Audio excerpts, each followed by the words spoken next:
আসসালামু আলাইকুম। এখন শুনবেন সংবাদ শিরোনাম। মেট্রো রেলের নিচে অপরাধের স্বর্গ, রাত হলে মাদকসেবী আর ছিনতাইকারীদের আশ্রয়স্থল। প্রশ্নবিদ্ধ নগর কর্তৃপক্ষের ভূমিকা।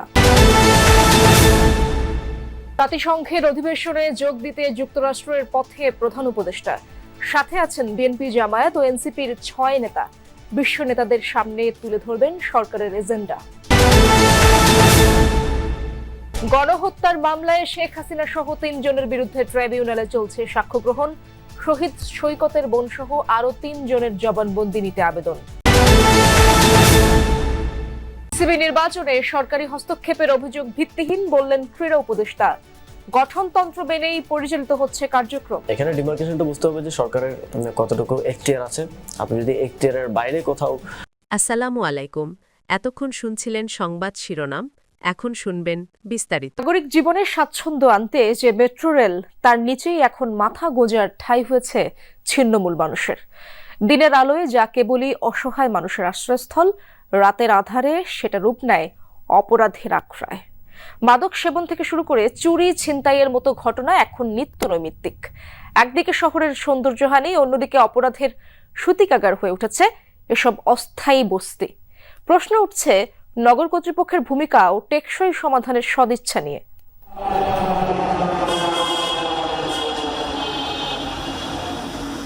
মেট্রো রেল যে অবকাঠামোকে আধুনিক ঢাকার প্রতীক হিসেবে কল্পনা করা হয়েছিল, এর নিচেই গড়ে উঠেছে ছোটখাটো বস্তি। পিলারের নিচে সড়ক বিভাজনের ফাঁকা জায়গায় চাদর, পলিথিন, পুরনো কাপড় দিয়ে বানানো হয়েছে মাথা গোজার এসব ঠাঁই। দিনের আলোয় হয়তো তারা অসহায়, কিন্তু রাত গভীর হলেই তাদের অবস্থান ঘিরে জন্ম নেয় আতঙ্ক। মাদকদ্রব্য সেবনের অভিযোগ তো রয়েছেই, নিয়মিত তারা ঘটায় চুরি, ছিনতাইয়ের মতো অপরাধও। ব্রিগেড দিয়ে একজন একটা খুর বের করছে, বের কইরা আর ওই আমার সাথে যে ছিল ওরে চরছাপড় দিছে, দিয়ে পকেটে টাকা ছিল, টাকা নিয়ে নিছে। ফোন নিয়ে গেছে, আবার মানি ব্যাগে ছিল যে কয় টাকা যেন, কত 2000 না 1800 এরকম সব নিয়ে গেছে, খালি মানি ব্যাগ দিয়ে গেছে। যাত্রা সুযোগ করে সবারটা নিয়ে চলে যায় ডেন্ডি কররা। আবার ডেন্ডি করে পুলিশরা কিছু বলে না। আবার ভালো মানুষের জায়গা নেই স্যার, ভালো মানুষের কোনো জায়গা নেই, নষ্ট মানুষের গুলো জায়গা আছে। কি জন্য? পুলিশরা যারা আছে, অন্য অন্য যারা আছে, ওদের থেকে ভাগ পাবে, অর্ধেক অর্ধেক দিয়ে যাবে, অর্ধেক নিয়ে যাবে। প্রশাসনের পক্ষ থেকে উচ্ছেদ অভিযান চালানো হলেও দিন কয়েক পরই মানুষগুলো ফিরে আসে পুরনো ডেরায়। চারিদিকে পলিথিন মোড়ানো, উপরে টাঙানো কম্বল এবং নিচে বিছানো আছে পাটি। এমন অস্থায়ী ঘরে থাকতে পারবেন কমপক্ষে 2 থেকে 3 জন। এই অস্থায়ী ঘরগুলোর দেখা মিলবে ঢাকা বিশ্ববিদ্যালয়ের ঠিক মেট্রোর নিচেই। শুধু ঢাকা বিশ্ববিদ্যালয় এলাকায় না, এমন ছিন্নমূল ঘরগুলোর দেখা মিলবে ঢাকা শহরের বিভিন্ন গুরুত্বপূর্ণ পয়েন্টেও। জাতিসংঘ সাধারণ পরিষদের অধিবেশনে অংশ নিতে নিউ ইয়র্কের পথে প্রধান উপদেষ্টা ডক্টর মোহাম্মদ ইউনূস। বিশ্ব নেতাদের এই আসরে অন্তর্বর্তী সরকারের এজেন্ডা তিনি তুলে ধরবেন বলে জানিয়েছেন পররাষ্ট্র উপদেষ্টা তৌহিদ হোসেন। মার্কিন প্রেসিডেন্ট ডোনাল্ড ট্রাম্পের সাথে সাক্ষাৎ ছাড়াও বেশ কয়েকজন রাষ্ট্র ও সরকার প্রধানের সাথেও দ্বিপাক্ষিক বৈঠক করবেন তিনি। নিউ ইয়র্ক থেকে মাহফুজ বিশুর রিপোর্টে বিস্তারিত। সোমবার প্রথম প্রহরে নিউ ইয়র্কের উদ্দেশ্যে ঢাকা ছেড়েছেন প্রধান উপদেষ্টা প্রফেসর মোহাম্মদ ইউনূস।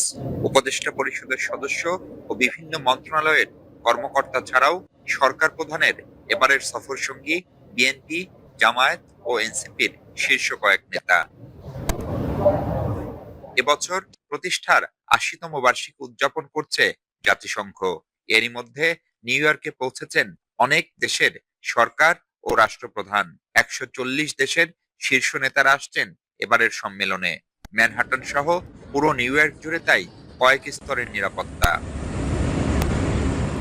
সম্মেলনে আসা শীর্ষ নেতাদের সম্মানে ২৪ সেপ্টেম্বর নৈশভোজের আয়োজন করছেন মার্কিন প্রেসিডেন্ট ডোনাল্ড ট্রাম্প। সেখানেই তার সাথে দেখা হবে প্রফেসর মোহাম্মদ ইউনূসের।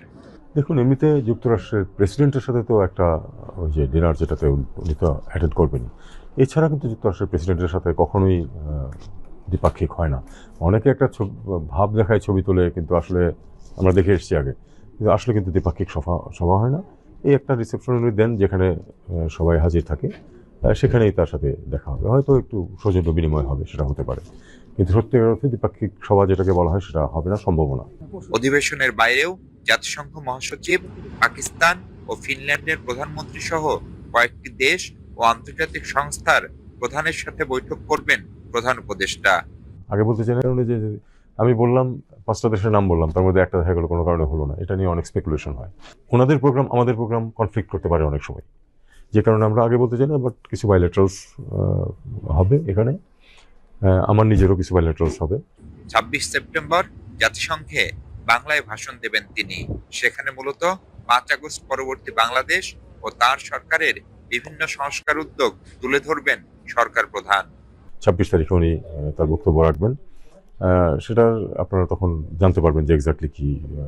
এটাতে তো ন্যাচারালি তার সরকারের যেই এজেন্ডা সেটা সম্বন্ধে উনি বলবেন, আন্তর্জাতিক বিষয়দের উপরে উনি বলবেন, এগুলি তো থাকবেই, এটা আমরা দেখব তখন। আগামী 30 সেপ্টেম্বর রোহিঙ্গা সংকট নিয়ে জাতিসংঘের বিশেষ অধিবেশনে যোগদান শেষে ঢাকা ফিরবেন প্রফেসর মোহাম্মদ ইউনূস। মার্কিন প্রেসিডেন্ট ডোনাল্ড ট্রাম্প সহ এবারের এই সম্মেলনে অংশ নিচ্ছেন অন্তত 140টি দেশের সরকার অথবা রাষ্ট্রপ্রধান। ইশরাত, মূলত আজকে আপ বাংলাদেশের যিনি আহ্বায়ক আলী আহসান জুনায়েদ, তিনি জুলাই আন্দোলনের অন্যতম সংগঠক ছিলেন এবং তিনি এই আন্দোলনটি মূলত চিটাগং যে রোড রয়েছে সেই চিটাগং রোড থেকে নেতৃত্ব দিয়েছিলেন। তিনি কালকে তার সাক্ষ্য গ্রহণ শুরু হয়েছিল 48 নম্বর সাক্ষী হিসাবে এবং কালকেই তার সাক্ষ্য গ্রহণ শেষ হয়েছিল।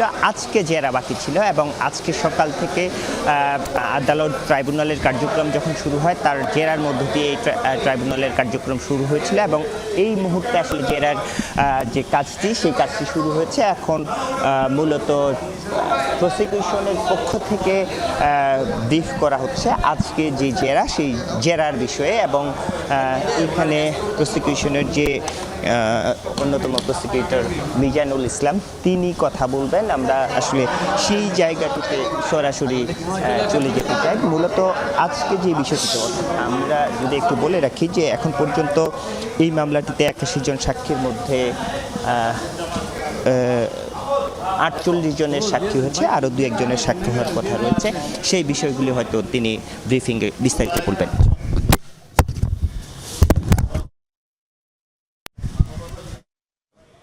অপরাধ সংগঠনের যে অভিযোগ আনা হয়েছে তার বিচারের 48তম সাক্ষী আলী আহসান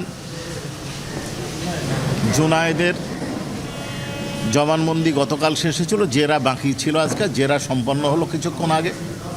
এইখানে যে বিষয়টা উঠে এসছে উনি আন্দোলনের ধারাবাহিকতা অর্থাৎ 5-13-2013 সালে কোটা সংস্কার আন্দোলন কিভাবে নষ্ট হয়,